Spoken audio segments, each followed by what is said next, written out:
Hey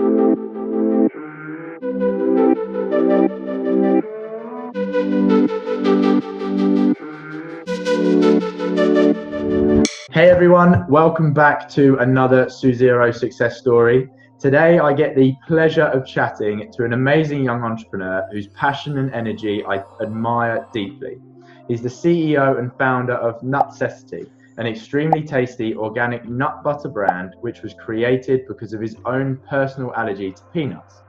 Having grown the business from home, Nutcessity is available in over 100 stores across the UK, and believe me, he's only just getting started. Welcome to Suzero Success Stories, Mike Duckworth. Cheers, Sam. What an intro. CEO, I don't like it, just goes way over my head. You're not a fan of the title? I don't know, I always say I used to have my signature used to be creator. Yeah. Like really informal. I've changed it now, but what have you got it now? Have you got it as founder or have you got it as CEO? I've just got director, Nutcessity director. Yeah, it's funny because Ollie at Suzero, Ollie doesn't like the C-level executives. He likes just director titles. I mean, we just make them up all the time. I mean, whatever title you want, we just give titles out willy-nilly. So different title, different networking event. Yeah. Exactly. Yeah. Exactly. So you just have a bit of fun with it. But firstly, obviously we're not really in a full lockdown still, are we, when we're recording this video, but we're kind of coming out at the end of it. How has lockdown been for you personally? We'll worry about business in a sec. Yeah, it's been good. We've been really lucky. So me and my partner, she also has a food business. So we've been able to sell and make still. So we just feel, we just really feel for those in hospitality, to be honest. Like that's how we're feeling. Mm-hmm. We feel quite lucky that we've been able to make some sales and do what we do and keep busy. We have been busy. Yeah. So what is it? It's 19th of June now. Yeah, I'd say like last 3 months have been just more online. So selling more online, meeting more people online, customers, buyers, whatnot. But it's been all right. Yeah. It's been busy. How many Zoom calls would you say you've been on during this period? I don't know, not that many. Probably like 50. Really? 50, 100? Really? Probably 50. That's impressively low, actually. I mean, you clearly organise your time better. I feel like I'm on 4 or 5 a day since the start of April. It's been ridiculous. Maybe you're more productive than me. I don't know. Trust me, the content of the Zoom calls is not more productive. Definitely not. So, okay, interesting. That's good. And what's her business then? Is it a similar space to yourself, or? Ish, yeah. Vegan as well. So we're both vegan. So she's got a company called Bath Culture House. Cool. Based in Somerset, and so Lucy makes kombucha, beet fat, vegan cheese, sauerkraut. So all the good ferments. Yeah. So I'm on kombucha a day, at least at the moment, which is lovely. So I'm actually speaking from the unit that she has in Somerset, which is it's a nice place to be. I've got a nice view. It's good. Good stuff. Nice. And so you've both been vegan. How long have you both been vegan for? Lucy went vegan probably about a decade ago. I've been vegan, I think. I'll have to check that with her. I've been vegan since January 2017, whatever that is. Two and a bit. Yeah. That's cool. Okay. And what are other than your own products, what are your 3 favourite vegan brands? Because I'm definitely vegetarian like through and through, but vegan, sometimes I find things hard. So what are your top 3 like best vegan brands? You can say yourself, obviously, but Suzero, obviously. Top 3. That's not a paid plug. I'm just making sure everyone knows that. That was a genuine. He paid me. There's a brand called Typhon. Okay. Which gotta get my grammar right. Who make tofu, but it's like smoked, and they do a basil one, they do a rosso one, which is with sun-dried tomatoes, I think. Yeah. So it's nice and it's cooked, nice for salads. I like that stuff. I do like a bit of pulsing. I like pulsing bars. Pulsing bars always do it for me. Yeah. Like I tend to buy organic when I can. It's not always. Depends on like where I am. Yeah. And how much money I have in my back pocket. Third one, I don't know. That's a pretty good I like Sky Sprouts. Sprouted like chickpeas and radishes for salads as well. Yeah. There we go. Okay, 3 strong ones. And Suzero. And has that so has the vegan, organic, that kind of focus for you, how has that lended itself to Nutcessity? I mean, walk me through the journey, because I have the beauty of, obviously I've known you for a while now, and I've also been able to obviously go back through your website. There are going to be people who are watching this who've never, maybe never heard of the brand before, or have heard of the brand but might not know your journey. So walk me through, because correct me if I'm wrong, you graduated with your degree in international business, and then you went away traveling. Am I correct? God, it's hard enough for me, mate. Yes, I did. I did some travelling before uni, so I had a gap year. I did the whole gap year thing. Cool. I did some volunteer work after uni in Africa. So I was in Kenya for 3 months. Nice. I was in Tanzania for 3 months, but there was a gap in between. Yeah. And I worked in a restaurant in my hometown for about a year and a half. Okay. So I was serving pizza. This is just before I went vegan, actually. And serving pizza and eating pepperoni pizza at 11 p.m. and just not really feeling it. Yeah. And then after that job, which I just got a little bit fed up with, if I'm honest, I moved to Bristol. Yeah. Having got a sales role, a canvassing role with Abel & Cole. Okay. Yeah. Yeah, so that was the first job in sales that I had. It's not really a proper job in actually, all due respect to Abel & Cole, but it was like a self-employed role where I went around with the book, knocked on doors, upset a few people, but that's brave. Some people, so it's hard, but that's brave and bold though. So hold on, how long ago were you doing that? That was in it was about 5 years ago. Wow. About 5 years ago. Wow. Yeah. Early 2016. And door to door, was that a good experience, or is it hard? The smile on your face says it all. I loved it. Really? I loved it. I went, except it was raining. So I'd have evenings where, we rock up in the centre of Bristol. I think we had a little WhatsApp group, the team we had. And then John, I think his name was, would drive us to whatever location he picked. Cool. And we'd have a map of the local area. So we did like places like Frome, Glastonbury, outskirts of Bristol. Okay. We'd do 3 hours. Yeah. And by the end of that point, we'd jump back in the van. Yeah. And we'd just compare notes, and you'd be there'd be a bit of banter around, so you'd be hailed if you got 6 or 7 sales, and you might have got 0 or 1. I don't know how many I got on average, but it was fun because I enjoyed it. Outdoor work, selling organic veg, it's my kind of thing. Great fun, but not a long-term job. So of course. And so at what point did you then, want to set up your own business, or was that something you wanted to do? Because I always encourage people, if you want to set up your own thing or go down that route, you can learn so much from being in other startups, or what I would consider, slightly more mature startups or SMEs, in that kind of space. So, and Abel & Cole are obviously, have just continued to grow, haven't they? So did that kind of ignite a fire for you for what you would then go on to do with Nutcessity? To some extent, yes.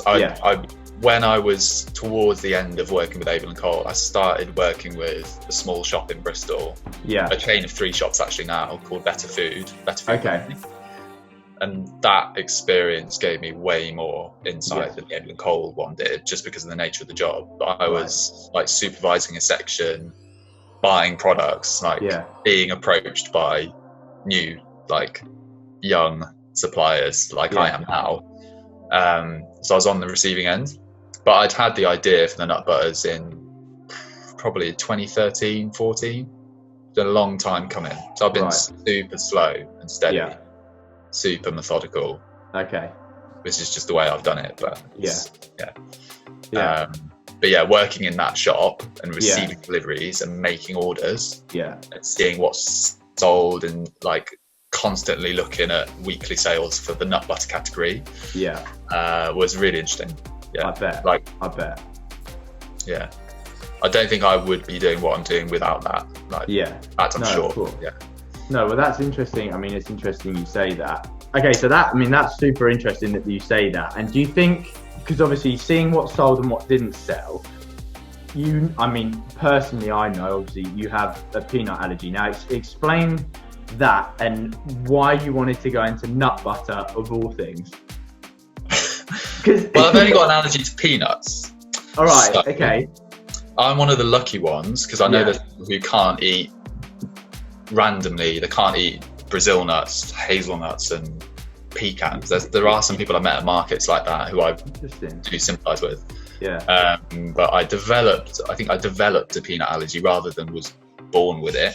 Okay. Yeah. For most people actually.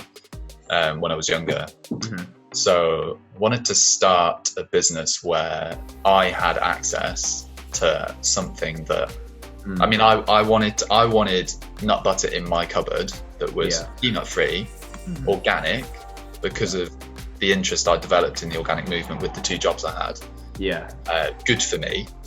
Yeah. And not too expensive as well. I know expensive is one of those kind of fluffy words that means different to different people, but not something that's 8-9 quid for goodness sake. So wanted to make something a little bit different. Because expensive, it's funny you bring that point out because we get it all the time, and we look at other products and I'm not going to name names or point at anyone in the space because obviously as you and I both know, everyone knows everyone in this space, but I think there are products that are not overpriced but are punchy for no reason really, and actually it's about accessibility, and especially for yourself, the products are of such high quality, organic, vegan, they tick loads of boxes. So actually making it inaccessible for people really kind of defeats the mission and the purpose of it, doesn't it, really?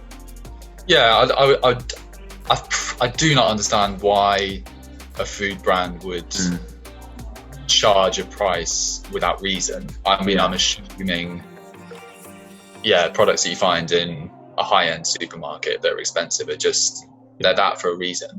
Yeah, that's what I hope anyway. Fashion is completely different, of course. True, very, very true. But price is interesting. I think I'd only charge what I needed to charge to make an income, basically. Yeah. No, of course. I fully respect that some people would find my products expensive. It just depends on your situation. Yeah, we say exactly the same. It really is very, very subjective, isn't it? So interesting. Okay, and how did you? So we used to make our bars with peanut butter, actually, which obviously I know you couldn't have had, and we had a big peanut butter mill. How did you start testing and making your products? Like when you were making them just yourself to just develop the recipe, how did you start? Because I can say from our experience, we went through so many blenders. And we were just whizzing up so many blenders that it was silly. Absolutely, we couldn't find one that would last more than 2 weeks. Taking the abuse, we would throw it in. So I had a couple that broke quite quickly. Yeah, I'm in your boat there. The first one I ever made was in a little Kenwood blender. Cool. Which I received as a birthday present from Mum. Love it. Probably in 2013 or something. Yeah. And it took about half an hour. That's realistic. It took about half an hour to make an almond butter. So roasted nuts, put them in the blender, keep stopping it, keep doing the spatula thing, keep going again. Yeah. Probably went through about 3 blenders after that. It's great, isn't it? And in about 4 different kitchens. So I was moving Yeah. like in Bristol for various reasons. Yeah. So it's quite, I think I'll always look back at that and think like, I think some food brand owners look back on the early days as like the most fun, exciting parts, but I don't particularly like being in the kitchen. I want to be, I like sales, I like meeting people. So I look back on the first 2 years of blending and like agonizing over jars and recipes and making it as not a particularly good time, but it was obviously worth it to kind of start to grow business. That's interesting. So you say, you like the sales side. So how did you, because the whole purpose obviously the success stories is to talk about your story, but then also for people who may be setting up their own thing. So you started making it yourself, and it was very, it was small scale. We were exactly the same with our bars. Where did you then start to sell? Was it friends and family who were taking them first, or were you, markets? What was your tactic straight away? Tactics, it wasn't really a tactic. That implies a strategic plan, doesn't it? That's the problem. I didn't have any kind of like strategic manual with me or anything. No, I first started to sell at a market in Bristol, like a small, I think it's called Neighbour Food now, but it was called the Food Assembly back in 2016. Yeah. So I booked a slot on this food assembly market in Fish Ponds in Bristol, and walked about an hour with probably about 20 jars. Yeah. And if I sold a quarter of those, I would have been over the moon, like, believe me. Yeah. So I still remember my first customer. Still remember my first customer. So it was markets for a while, and then I first sold to a shop, which is the same shop I worked at in April 2017. Awesome. So I was trying to work out how to like get into my first shop, and don't know. What was the question? Oh my god, sorry. Oh, we're talking about no. I asked about the process of getting customers. So you say you first went down to the market, took 20 jars down. You remember your first customer. What is the feeling like when you get your first sale? When someone says, because I remember this, when someone says to you, what you're selling is worth the money that I'm going to give you, and you hold that money, and you've almost, it's funny because you can only relate to it when you've created your own product. When you've taken your own product and someone's giving you the money, how did you feel in that? Oh, ecstatic. Yeah. Ecstatic. Yeah. I actually was, and I remember her face. She's probably about middle 30s, 2 kids with her, blonde. I wish I'd got a name or something. I don't know. Probably been a bit creepy. But yeah, no, she was like, yeah, of course, looks good. Yeah. I was like, do you not know what this means to me? Like, this is a big moment in my life. It's just kind of like a transactional thing for her. But yeah, it was cool. Yeah, because you worked a long time to finally actually.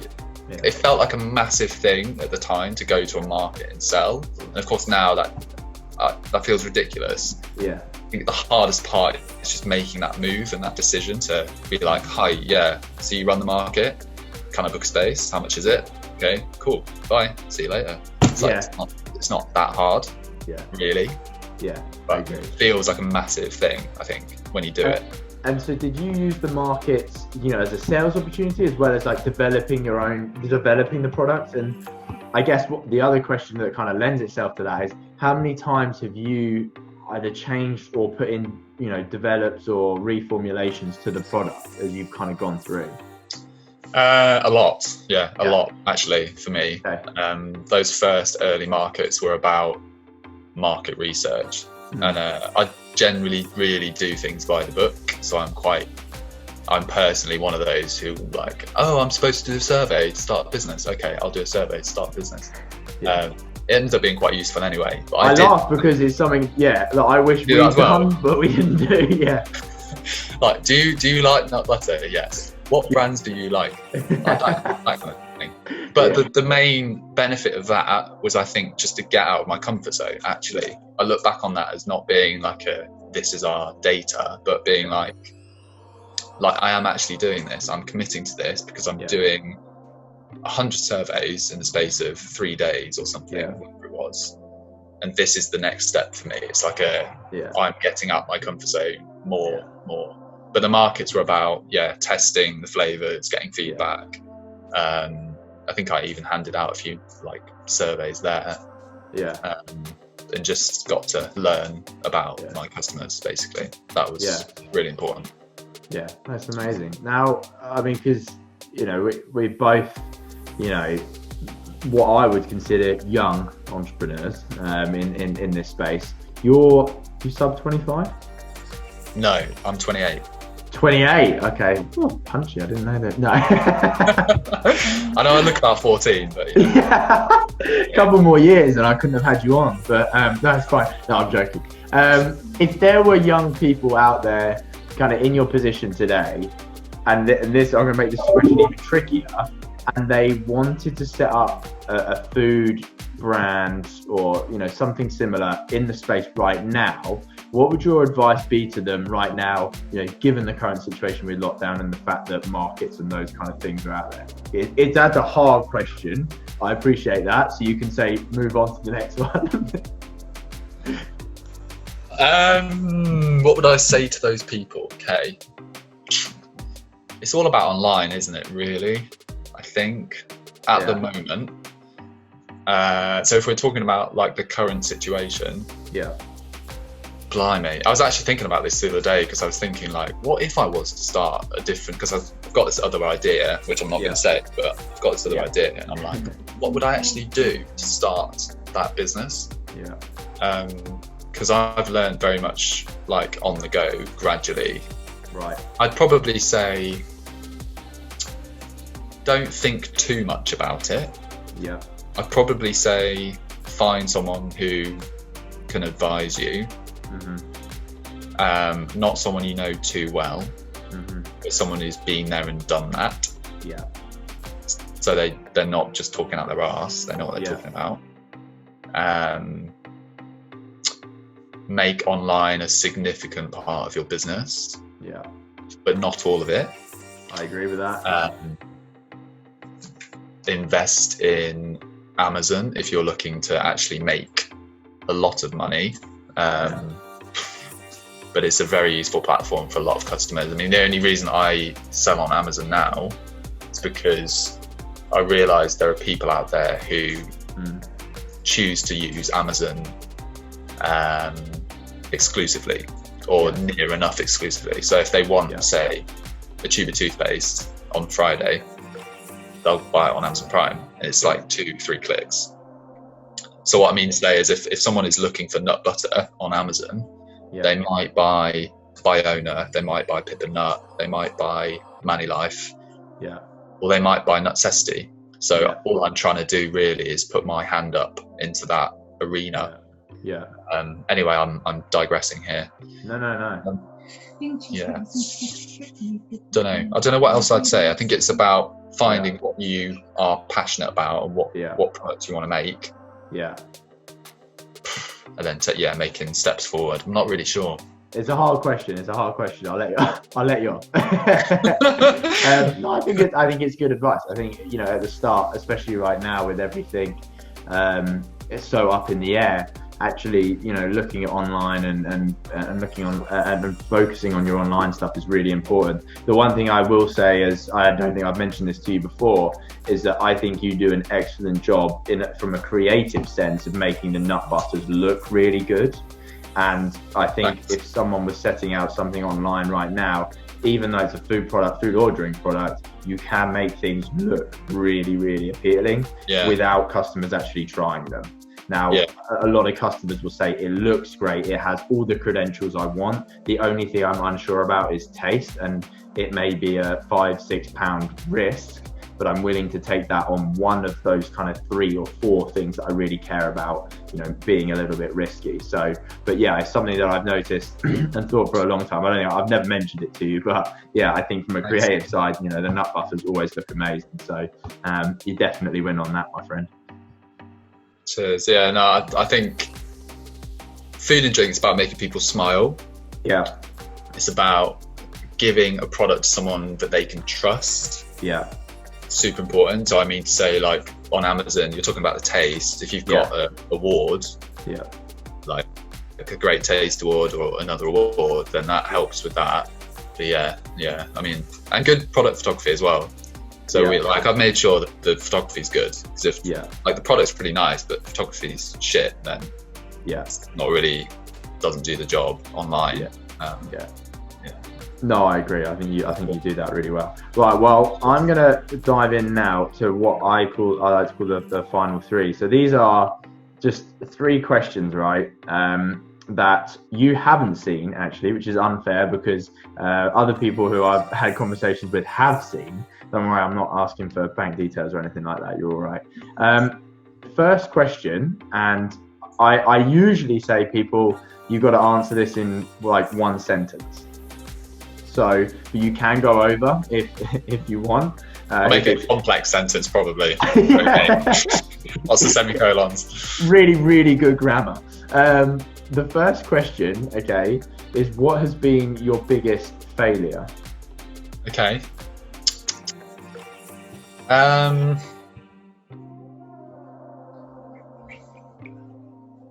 Blimey. Biggest failure. What I'm going to say is probably that I've taken things a bit too slowly, actually. Okay. And like a lot of people I'll speak to will say, actually, I wish I'd done it your way, my way, which is methodical, slow, precise, blah, blah, blah. But I've really taken my time. I think if I'd had my chance again, I think I would have just been a bit more forthright. Okay. And tried to do everything a little bit quicker. That's what I'm going to say. That's interesting, because the methodical, strategic side definitely comes out in everything you do, and that's why when I hear of new things that you've got going on, I'm always like, actually, or I see new things that are going on, I think that's been really well thought out. So it's funny you say that, because you definitely have that. Like, I observed that as someone else looking in. So interesting you say that as a failure, though, because I personally consider that a strength, but then again, it's completely open to interpretation. A lot of things can be considered that way, can't they? Like failure and both. I'm sure there's a lot of other failures I've had. I just can't think of it. On the top of your head. Okay, well, I'm going to flip the question the other way around, and I know there are things you might not want to talk about in this question just yet. But what has been your biggest success? Biggest success.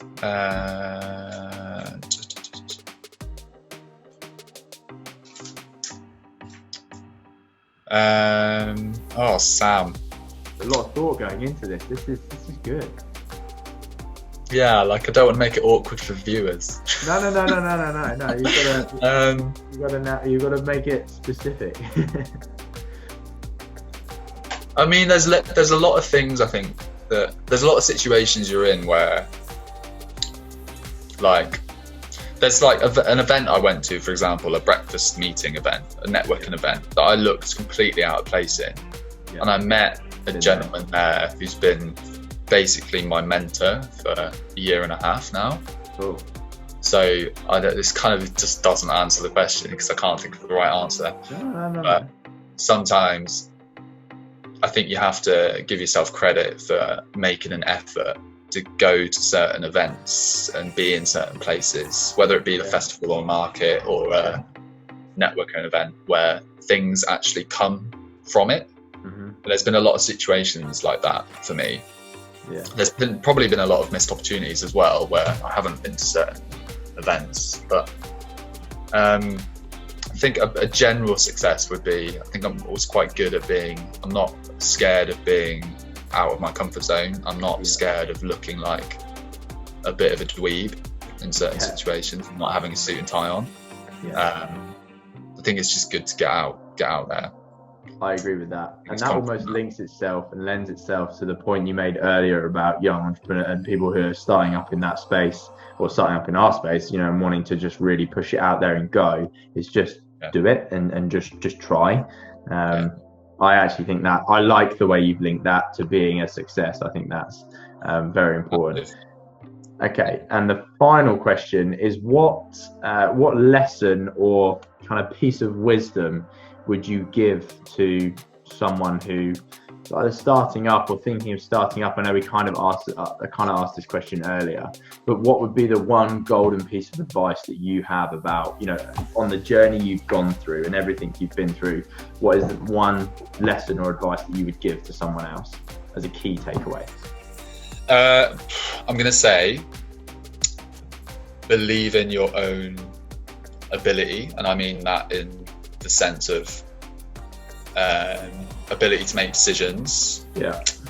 Ability to sort of take your own advice in your own head, your own gut feel, and take that forward. Because I think a lot of the time, and this kind of ties in with the being a bit slow thing, I think I've and ahed a bit too much, and I've waited for further advice, or I thought, oh, that's probably not a good idea. I mean, I sometimes think, what if I'd started the business like a year before I did, and where I'd be now?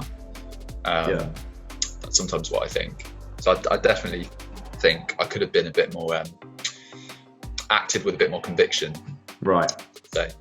So yeah, don't always think that you have to just go and get advice and then just do what that person says. Yeah, that's like the worst thing to do. I mean, that person needs to have specific advice that is relevant to you and your position, and then you can think about whether or not to act on it. Otherwise, it's like, well, just go with what you need to concentrate on and act on that, I'd say. I love that, because there are two massive things that come out of that. One is making sure you kind of act with your intuition, and ultimately it's your business that your ideas in your mind that you're manifesting into this world experience, however you want to go, however deep you want to talk about that. It's your idea, so trust your intuition. And I think the second thing with advice is that often that can just either really firm up what your intuition is, or it can really break it down. And if it's the latter, it makes everything so much slower. As you've already said, it just slows everything down. And actually, I think that can be really counterproductive, shall we say. I think it's a balance of risk and reward. And then it's a balance of taking advice and snippets of advice and like having weekly phone calls with someone you trust. But then also just like acting on your own plan. I think that balance is quite hard to get right. Because I've been quite risk averse, and if I'd been really if I'd had a propensity to risk, I might not be here today. I don't know, but it might have got me further. So it's quite hard to say, but yeah. Well, look, you're doing great. You're exactly where you're meant to be.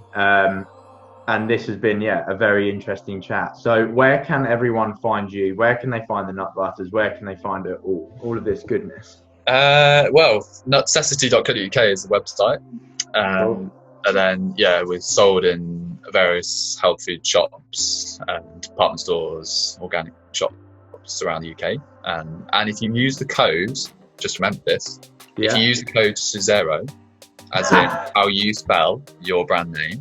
Love that. On my website, you'll get 15% off your first order. So 15% off your first order. There you go, everyone. You heard that.